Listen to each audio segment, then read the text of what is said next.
Hello, dear friends. Today I thought I'll summarize some of the latest findings about the lies of Scott Morrison, Albanese, and the Liberal and Labour parties in the different states of Australia.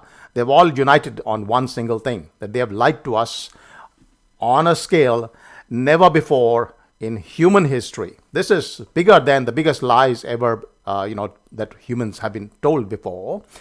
And the funny thing is that the media of Australia has hidden these truths from the people of Australia.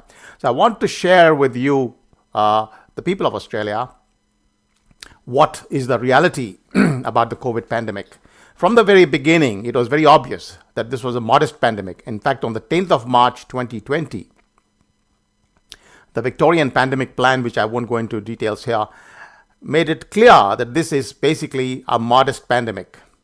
Then, on somewhere around the 18th of March, we have this man, Scott Morrison. He issues a press conference in which he says that this particular pandemic, on the 18th of March, he says, is a once in 100-year event. And I'll just show you that. I'm just starting that archive of the press conference. So this is the transcript of the 18th of March conference in which Scott Morrison says this is a once in 100-year type event, which is basically saying this is the Spanish flu. And from the very beginning, it was very clear that this is a lie, and no one was trying to hold him to account. Anyway, somewhere in mid-2020, I issued this spreadsheet, which I keep updating from time to time, which says that in 1918 or 1919, we had 50 million deaths, or a bit more than that, from the Spanish flu. With a population of 1,800 million at that time, 1.8 billion, it comes to 220 million, roughly 219.4. That is the number of people who would have died if this was the Spanish flu. After 2 years, and this is after 2 years of all sort of fudging, and I'll come to that separately, where the data has been grossly exaggerated, the numbers of deaths, we have only 6.2 million. It's not a small number. I'm not saying it's nothing. But first of all, it's grossly exaggerated. It's the actual reality is that when you look at the excess deaths, the actual deaths that have taken place in these countries, Sweden, for example, you only have 1/3 of excess deaths compared to the reported deaths of COVID, which means that this is around double the actual number. So the real number of COVID deaths is around 3.1 million across the world as of today, which brings it squarely in the league of the Asian flu and Hong Kong flu. And it's therefore definitely not a once in 100-year event. Such things have happened in 57, 69, and smaller versions of this have happened even earlier with the swine flu and so on.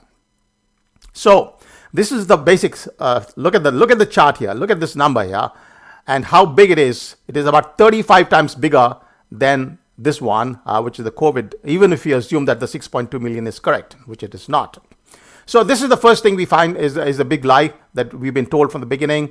Later, we had this particular chart. I like this model. I'll blow it up. There were models about Sweden, which said that Sweden would have about 96,000 extra deaths even by June or May or June 2020. And this is the reality. In reality, Sweden had barely above the average of the deaths of the previous 10 years in 2020. So this is the model made by, this chart has been made by PANDA, which is a South African research institute. But essentially, we've been told from the very beginning that this is going to be the big massacre. But reality is that we've had very few deaths in Sweden and other countries. And also across the world, we have just seen the big chart for the entire world. I want to show you this particular email correspondence I had with John Ioannidis. Now, John Ioannidis is one of the most famous scientists of the world today.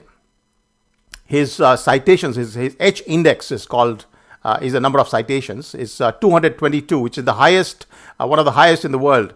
The average Nobel Prize winner is cited only, the rank is about 30 to 60. This one is 222. So he's one of the most famous scientists in the world, and he has been writing throughout the period about the magnitude of this particular pandemic. And in one of his 22 papers, I came across the paper, and he mentions that Spanish flu had caused greater than 50 million deaths. And I wrote back to him saying recently, I said, hey, Professor, but this should be actually 220 million plus rather than 50 million because you have not controlled for population. And so he writes back politely a few days ago.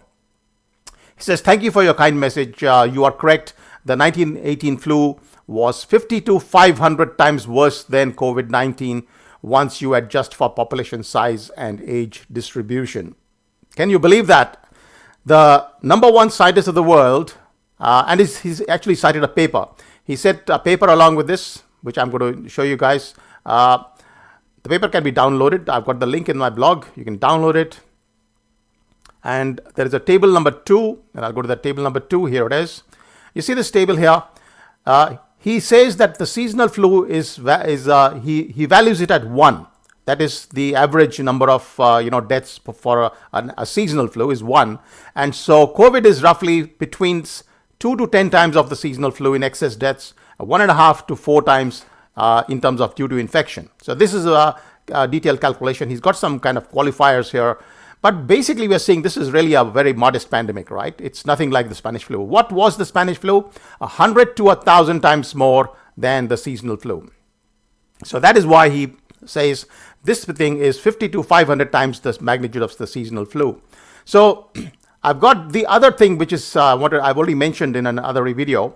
The UK Parliament says that the infection fatality rate of COVID is 0.096%. This is, of course, at a particular point in time. The initial IFR is a bit higher, then it gets slower as the pandemic, people get more immunity, etc. So what we're seeing here is that this is exactly the same as the seasonal flu, by the way, according to the UK. But Professor Ioannidis says it's a bit worse, a little bit worse than the seasonal flu. So overall, what I want to say is that we've been lied to at a level unprecedented. There was never a bigger mountain made out of a smaller molehill. You have been cheated. You have been lied to. You have been scammed, the people of Australia. You must realize this basic point. You've been scammed. There's never been a bigger scam in Australia than this particular pandemic. The declaration of this being such a large thing, and therefore they implemented policies which are completely forbidden in our own pandemic plans in Australia. That is why I resigned my job. That is why I'm in politics. That's why I'm with the Australian Federation Party, and I'll be contesting the seat of Menzies, and I will fight for the truth. I will fight for Australia's future, for the Australian economy, for the people, the youth of Australia. That is my commitment to all of you. Thank you very much. And please share this widely as possible. Thank you.